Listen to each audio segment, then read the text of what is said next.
Rayo gis nañ tamit ñoom yaa ñu ngi teg ay jéego ñu ngi gën a avancé surtout dañoo am benn équipe bi nga xamante ni ça tourne pas beaucoup c'est régulier et à chaque fois soo gisee grande échéance yi dañuy sonal Real dañuy sonal Barça surtout seen terrain nag mais Pathé Ciss c'est un jour moom régulier Pathé Ciss performance yu mu lay defal mun na la ko defal à chaque match day yokk rek mais pas mu wàññ malheureusement en équipe nationale heureusement sax laay wax pour ñun parce que moo ñu gënal concurrence bi dafa bëri te ñun loolu moo ñu ci neex mais malheureusement pour lui ba léegi mënu am place titulaire parce que devant lui il y a des Gana Gueye Lamine Camara yi nga xamante ni ils sont à un stade beaucoup plus élevé mais c'est un jour fascinant un jour bi nga xamante ni voilà il a plein de qualités et à chaque fois mu jot a am occasion dugg di nga gis que c'est un vrai talent soo ko soxlee ci physionomie ci benn physionomie maanaam tu mènes au score t'as besoin de temporiser day ñëw jël bal bi il fait le jeu voilà gis nañ ko tamit ci CAN bi il a eu à faire des entrées très positives et moom tamit je tends à ce que mu am beneen step mu ñëw par exemple Premier League foofu nga xamante ni lay gën a am miroir certes la Liga est une vitrine bu ngi fay imposer wu machallah mais actuellement je pense il a plus rien à prouver là-bas et bu fekkee bëgg na avancer en termes de statistiques tamit jël ay trophées je pense il faudra mieux mu quitter Rayo Vallecano pour ñëw dans un championnat beaucoup plus phare pourquoi pas même en Bundesliga gis nañu équipe comme ay Fribourg ñoom ñu ngi ñëw di qualifier ay demi-finale Europa League maanaam foofu noonu lañ ko nar a gën a torché et manqué xaar ci stade boobu moom tamit. Assane Pathé Ciss avec le Rayo Vallecano. soxna bi gis nga équipe bi ils sont beaucoup plus en avance que nous. fii gis nga joueur bi fi baax on te prend automatiquement Arda Güler fan la nekkoon. Fenerbahçe kan moo ko jël. Real. Perronnet fan la nekkoon. Maxime Perronnet. City fan la ko jëlee. Achiveri fan lañ ko jëlee. Achiveri moom tamit. parce que parfois yow yaa jaay sa bopp. munoo sa qualité de jeu man Pathé Ciss dama jàpp ne ma qualité de jeu mos ta yokk. jeu à la espagnol. tac passe déplacement passe gis nga dans la vie sociale sax ci lépp loo mënti nekk te munoo ci avancement rek da ngay arrière. est-ce que mos ngaa dégg club buy waxaale Pathé Ciss dañuy waxtaan. est-ce que mos nga ko dégg parce que profil boobu moo xewi profil boobu pour nga nekk il faut nga doon jinne soit da ngay mel ni Rodri wala nga doon genre Pedri Nico Gonzalez même profil bi xoolal City ci baa bi lañ ko teg parce que profil boobu moom dafa métti. ça veut dire que tu dois casser les lignes toi seul suñ la présigné war nga mën a génne bal bi def mais mënoo nekk Real Vallecano chaque jour tu vises dans la deuxième partie du tableau 12e jëm kaw parfois nga jël 8e de il joue à quoi en conférence de ligue. on les a éliminés hier non. kan moo leen dóor atteindre je sais pas quelle équipe parce que équipe yi pour ñu jënd la dañuy xam lu ñu soxla d'abord. y a plusieurs championnats dans le monde. dañuy am ay algorithmes yoo xam ne ñoom dañuy am fu nekk. ay correspondants pour mais Pathé Ciss man dama jàpp ne jeu bi daf ko war a gën a yokk. mais il le fait très bien quand même moi je. d'accord il le fait s'il le faisait très bien Rayo Vallecano du am yenn problème yi. parce que man je peux pas concevoir.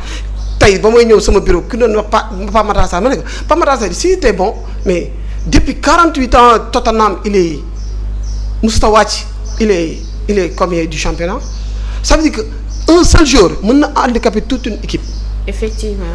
un seul jour tu peux créer une équipe autour d'un seul jour man dama jàpp ne Pathé Ciss c'est un grand joueur personne n'en disconvient pas mais li muy def loolu la football laajatut tak joxe tu ne cherches rien à quoi ça sert. on te donne la balle tu fais la passe tu te déplaces mais gars yi toll parce que football day évoluer chaque jour dinañ dem ba football sax latéral dootu amati ce sont les milieux de terrain qui jouent en latéral te ñu bëri moom la ñu apporter actuellement. suñu demee si émission ba si kanam je vais te donner beaucoup d'exemples et tu vas voir. Guardiola da kaa nambal trop. instant yii nii am na yoo xamante ni. instant yii nii abolition la ko tuddee. et aussi xaw naa d'accord ak moom parce que maa ngi doog a def remarque bi. souvent nga dégg ñu ne la Lamine Yamal Paris da koo bëgg wala même y avait Duro Fernandez le catalan gars yi dañ doon wax Paris da ko bëgg ba par la suite Paris jël na ko. mais man déggaguma honnêtement. ñu discuter ci dossier parce que gis nga sa émission bi soo amoon ay chroniqueurs yu aay da nga leen jël waaw wala di effectivement ci en fait football métier la comme yeneen métiers yi da ngay xëy tu vas à l'entraînement le soir tu vas à l'entraînement si tu as un match tu viens avec le groupe c'est dans liggéey yëpp a mel noonu. ça veut dire que booy nekk si dara te mënoo see yokk mënoo see wàññi war ngaa xoolaat sa bopp. dafa am loo xam ne keroog waxoon naa ko Zouru Saloum dafa am loo xam ne club bi loolu la mën a jox entraînement matin midi soir mais dafa am entraînement xam ne yow yaa koy defal sa bopp. mais Drogba qu'est-ce qu'il faisait mais dafa doon jënd góol da doon louer góol juste pour savoir la distance du début parce que loolu mooy forger un jour en dehors du travail tu peux être des travail seul. comme soi disant tu es un lutteur. tu dem entraînement mais parfois da ngay forger. di forger àdduna noonu lay demee Pathé Ciss ñëpp xam nañ ne jour la mais li muy def loolu la football soxlawu tout actuellement nii. c'est obsolète. mënut soit nga doon jinne parce que profil bëriwuñ ay Rodri la ay Nico Gonzalez ay Pedri ay Elliot Anderson parce que lu tax ñuy waxaale Elliot Anderson pourquoi parce que Nottingham Forest chaque joueur bu nekk ci difficulté contre City tu as vu.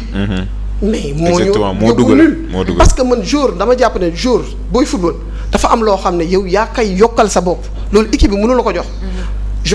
je ne dis pas nag am na ñoo xam ne dañuy am don ci dara. ça veut dire que ñii comme Cherki ni muy dribbler don la Messi don la. comme Mahrez boo ko joxee bal mu wàcce ko loolu c'est des dons. loolu kenn du la ko jàngal mais dafa am loo xam ne yow yaa koy travailler pour mën ko. surtout poste bu nga nekk te parce que poste boobu mooy gagner équipe. mais boo xoolee Real fa ne ko waxuma saa yu baat mais bu amee ay Real Sociedad yenn équipe yi mais day am problème. xool ko hier loolu kese la il faut qu'il travaille. donc Assane je vais aller un peu plus loin donc jàpp nga ne tey jii liste bi nga war a xam ne moo dem coupe du monde jàpp nga ne Pathé war na cee mën a bokk wala tey bu ñu amoon ku ko xaw a tane profil kooku la ñuy jël. xam nga foofu damay wax nga lu am solo en Afrique. ni ñuy sélectionné c'est pas la même chose qu'en Europe.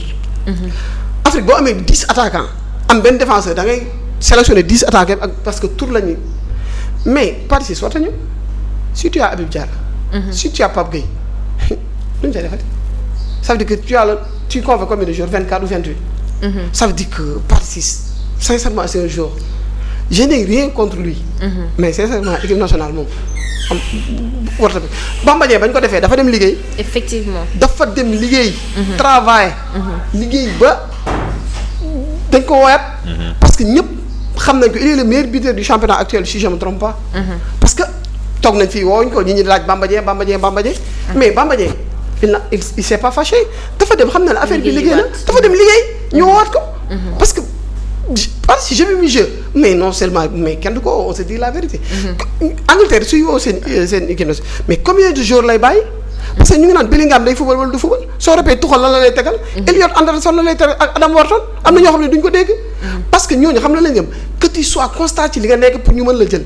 ni ko Aurélie kañ la fël on l'a formé en tant que militaire soo répété saa yi moom lay football loolu latéral. parce que football bi moo toll foofu noonu. amul tout ay affaire de sentiment ay nii non. tu appelles ñi nga war a woo ñooñu da nga leen di mën a évoluer par rapport li ñuy def ci seen équipe nationale. ana Nampalys Mendy pourtant il joue toujours mais on l'appelle plus. oui voilà loolu kese la. mais donc tu n'es pas d'accord ak Aliou bi wax na dem Premier League footballam foofu la mën a améliorer wu. tey bu dee Premier League ça c'est trop difficile. il est trop mais il a trop de talent Pathé Ciss. Pathé Ciss joueur boo xamante ni non Assane jëlee sa temps nga seetaan Pathé Ciss bu baax a baax. non Pathé Ciss dama koy seetaan xam nga yow booy seetaan match Real Vallecano bu amul Real Barça doo ko seetaan. waaw mais xam nga am na ay chaînes yu bëri en général dañuy def seen compilation surtout suñu defee compilation oui ma taalibe bu nekk si mbedd boo ko defee compilation mu aay. non mais intrinsèquement parlant da nga koy xool nga xam tu prends les deux meilleures actions nga defal sa bopp compilation am na ku leen naxoon sax ne am na benn joueur bu demoon Angleterre compilation la lañ ko signaloo alors que du jour. non dëgg ça c'est vrai mais genre lu may wax ci compilation par exemple di nga gis atu jour bi et jour tu dois être toujours perfectible maanaam yow à chaque fois tu dois avoir cette vision de devenir meilleur di tàggat sa bopp di gën a aay Rodri bu ñu koy jënd il était pas aussi talentueux amoon na talent bi mais il a fallu ko mu ñëw ak Guardiola mu tàggat ko mu gën a aay Ismaïla Sarr bii nekk fii nii bu muy nekk ren performance am yooyu ak yii nii du benn léegi la gën a aay souvent tu as besoin de ces genres de coach yi nga xamante ni il puise le talent qui est en toi le talent qui dort en toi pour gën la soxali et bu fekkee talent rek Pathé Ciss am na ko. Imagine toi mu tombé si un coach bi nga xamante ni par exemple genre Oliver Glasner yi la wala ay DG bi ñooñu dañ lay gën a jàngal football da ngay gën a gis. tu vois plus clair mais je vais un peu rejoindre Assane. parce que Pathé Ciss boo ko déggee wala bu ko sénégalais yi di seetaan c'est contre Real wala contre Barcelone après mu def tweet booy yi dem xam nga booy souvent dañuy fàtte affaire patriotisme voilà foofu ngay gisee match am te souvent sax nag il fait pas de grands matchs yi war a mën a tax ñuy wax à part ça les Rayo et d'autres vraiment personne ne suit ça. Mais tey quand on te dit que benn Ismaïla Sarr